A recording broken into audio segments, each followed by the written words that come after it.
E aí, tudo beleza? David Art aqui do Tiff Design, estou gravando mais um vídeo para você. Nesse vídeo vamos falar sobre Pinpot. Vamos continuar falando sobre essa ferramenta, essa alternativa ao Figma.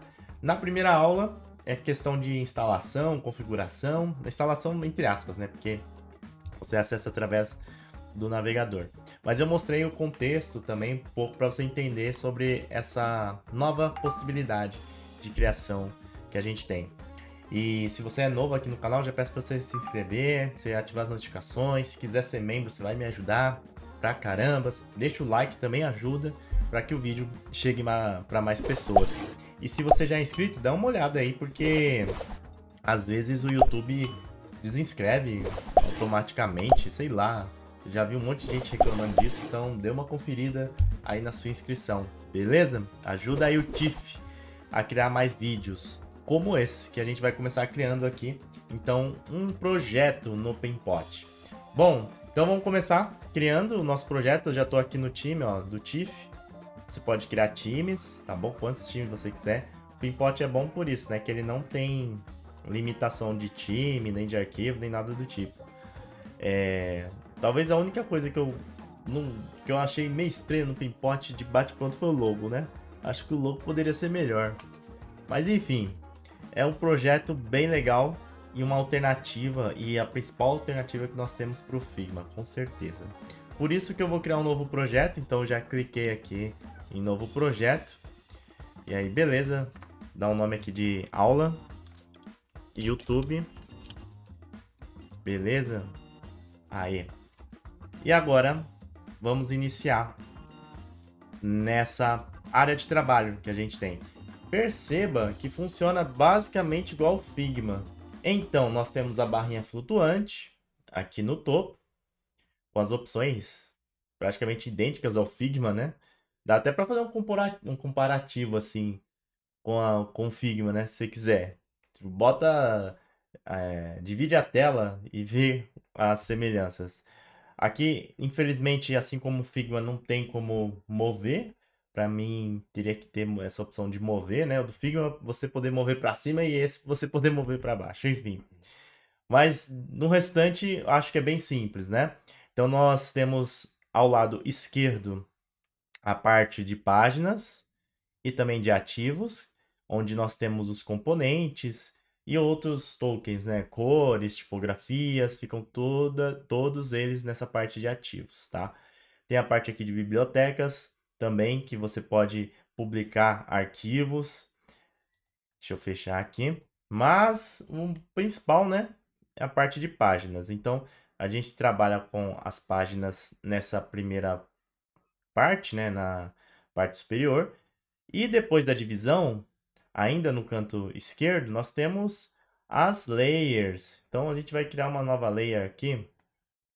Por exemplo, deixa eu criar aqui uma nova layer. Veja que ele criou aqui para mim, ó. Então, eu tenho um board e tenho... Na verdade, o board está dentro da página, né? Então, temos a página 1 e dentro da página 1 tem um board. Funciona exatamente como o Figma. Não tem o que questionar, o que falar, né? Ao lado direito, nós temos, assim como no Figma, as opções de design, de protótipo e de inspecionar. Inspecionar que já acabou lá no Figma, né? Agora virou Dev Mode.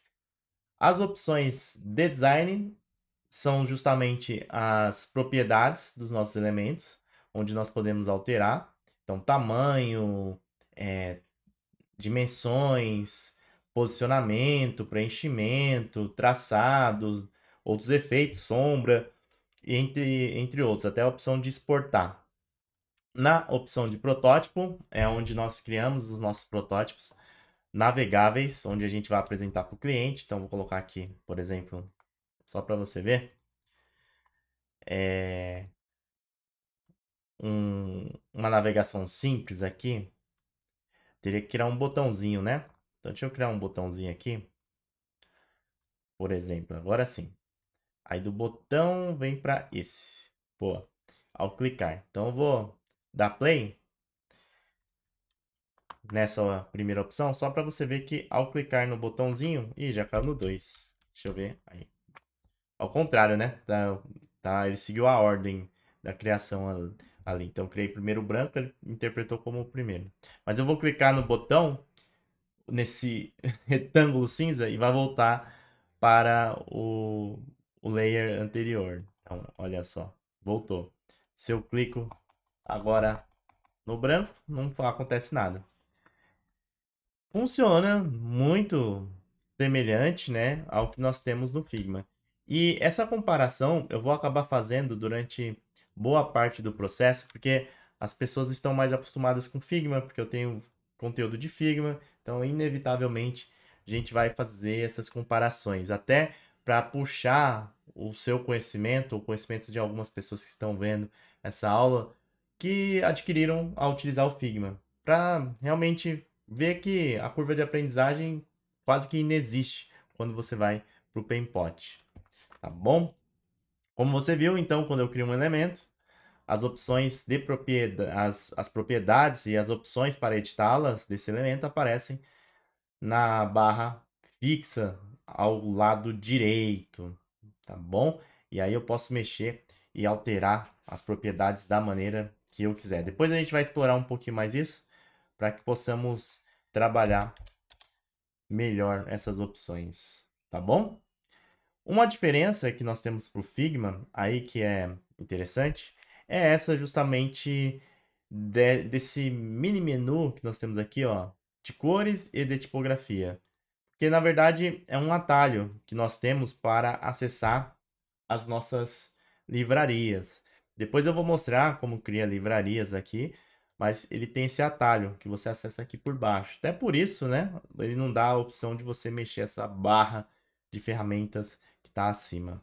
Mas é talvez a principal diferença em questões de usabilidade para o Figma.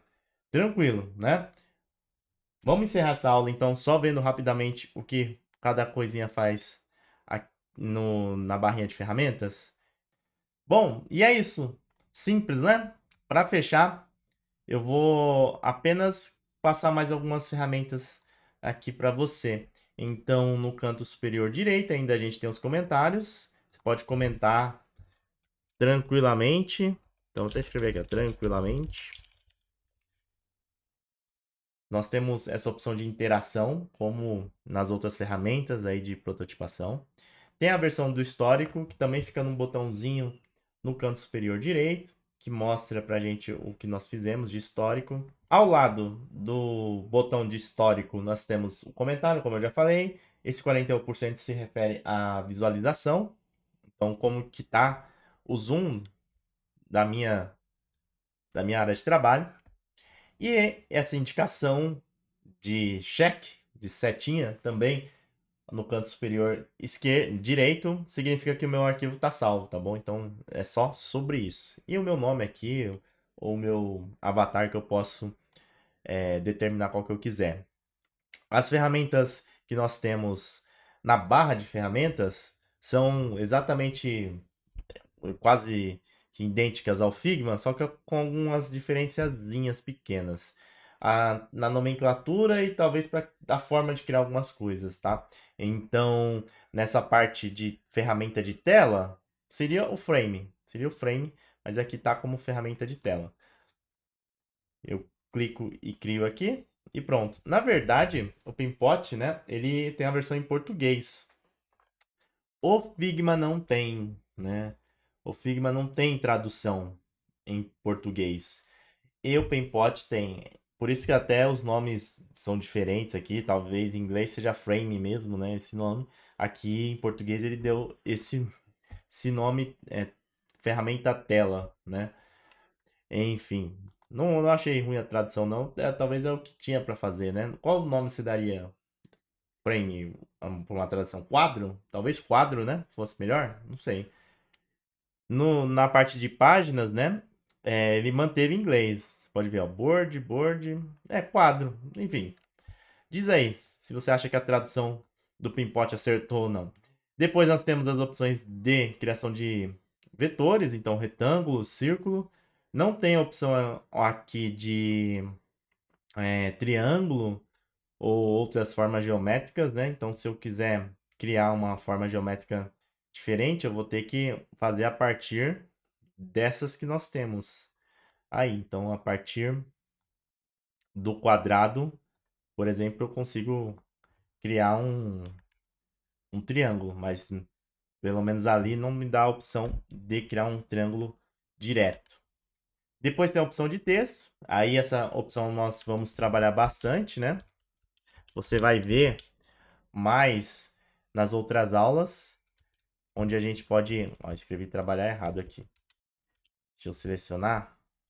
Até os atalhos são iguais. Eu apertei a letra K para dimensionar e foi também da mesma maneira. Vou só fechar o histórico. Aí. Depois a gente vai trabalhar as opções de tipografia que aparecem no nosso canto direito. Ok? Nessa coluna no canto direito. Nós temos a opção também de imagem. Você sobe uma imagem na sua tela, no seu frame. E novamente aparecem as opções no canto direito. Essa opção aqui de desenhar seria com lápis. Aquele lápis tradicional que a gente sempre tem em qualquer ferramenta, né? Tem a opção de Bezier. Aí você pode criar vetores. Se eu não me engano, o pessoal chama de caneta também, né? É que eu sou antigo, eu falo Bezier. Mas você pode criar vetores com essa ferramenta e customizá-los.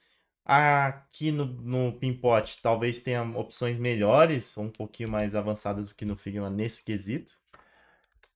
E para fechar, os plugins. O Pinpot também tem plugin e ele está incentivando a criação de plugin cada vez mais. Eu vou falar depois um pouco sobre plugins e uma aula específica sobre plugins. E ele está investindo nessa parte de plugins, está tentando incentivar a comunidade a criar cada vez mais plugins. E já existem alguns que você pode instalar, beleza? Bem simples também de utilizar. É isso então, sobre esse review inicial do Pinpot. Como você viu, caso você já tenha utilizado o Figma, você não vai ter problemas, porque a curva de aprendizagem você já teve no Figma. O layout é muito parecido, as opções atalhos são praticamente os mesmos.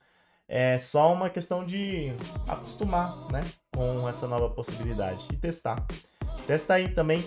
O link do Pinpot, obviamente, eu vou deixar fixado aí para você nos comentários para que você possa utilizar e baixar e ver se é uma boa opção para ti. Eu vou indo nessa, mas antes, não se esqueça de curtir o vídeo, se inscrever no canal, ativar as notificações, você pode ser membro do canal bem baratinho, me ajuda aí. Tem os cursos do TIFF também aqui na descrição. E agora sim, depois que você me seguir no Instagram, no TikTok, no LinkedIn, eu vou nessa. Um forte abraço.